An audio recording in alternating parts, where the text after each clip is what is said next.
Assalamualaikum warahmatullahi wabarakatuh. Selamat berjumpa kembali dalam pembelajaran Sistem Bisnis Indonesia dengan submateri kewirausahaan. Kewirausahaan adalah usaha kreatif yang dilakukan berdasarkan inovasi untuk menghasilkan sesuatu yang baru, memiliki nilai tambah, memberikan manfaat, menciptakan lapangan kerja, dan hasilnya berguna bagi orang lain.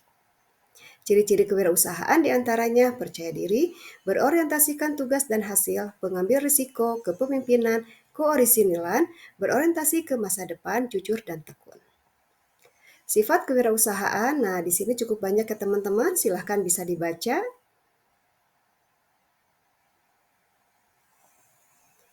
Di dalam menjalankan usaha tentunya si pengusaha harus memiliki sikap disiplin yang tinggi, komitmen yang tinggi, jujur, kreatif, dan inovatif, mandiri, dan realistis. Adapun tahap-tahap kewirausahaan yaitu dimulai dari tahap memulai usaha, tahap melaksanakan usaha, tahap mempertahankan usaha, dan yang terakhir tahap mengembangkan usaha. Selanjutnya di dalam menjalankan bisnis tentunya sebuah perusahaan harus memiliki rencana usaha atau rencana bisnis yang matang, yang biasa juga dikenal dengan business plan. Nah, business plan itu sendiri adalah suatu kerangka kerja yang menjelaskan bagian bisnis yang akan dikerjakan semenjak dari awal hingga akhir. Fungsi bisnis plan secara praktis yaitu satu, untuk menarik investasi sebagai acuan dalam menjalankan bisnis serta menentukan proyeksi kebutuhan finansial di masa mendatang. Adapun komponen-komponen di dalam bisnis plan yang harus diperhatikan dan harus ada di dalam penyusunan bisnis plan yaitu executive summary, deskripsi perusahaan, deskripsi produk atau layanan, analisis pasar, strategi dan implementasi, tim manajemen, rencana keuangan, dan juga rencana operasi.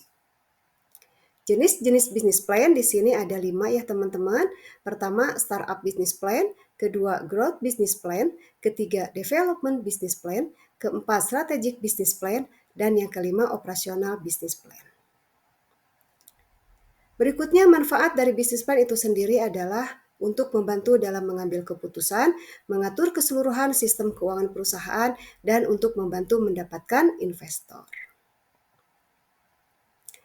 Kegunaan praktis dari bisnis plan baik untuk pihak wirausaha, pihak investor, pihak masyarakat, ataupun pemerintah, silakan teman-teman juga bisa baca.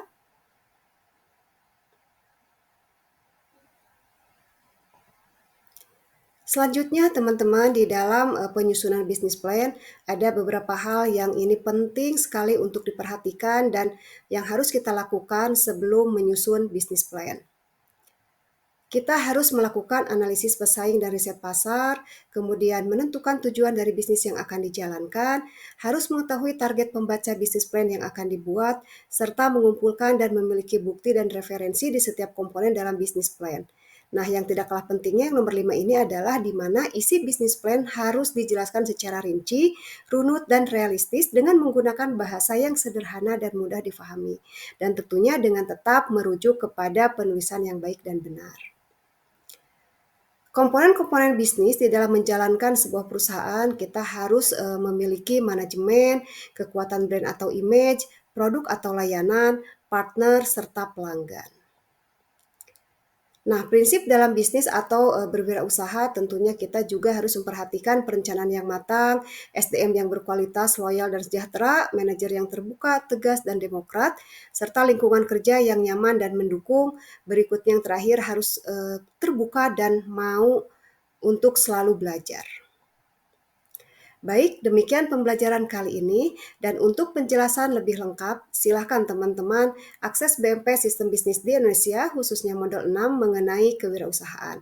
Terima kasih atas perhatian teman-teman semua. Sampai berjumpa kembali di pertemuan berikutnya. Assalamualaikum warahmatullahi wabarakatuh.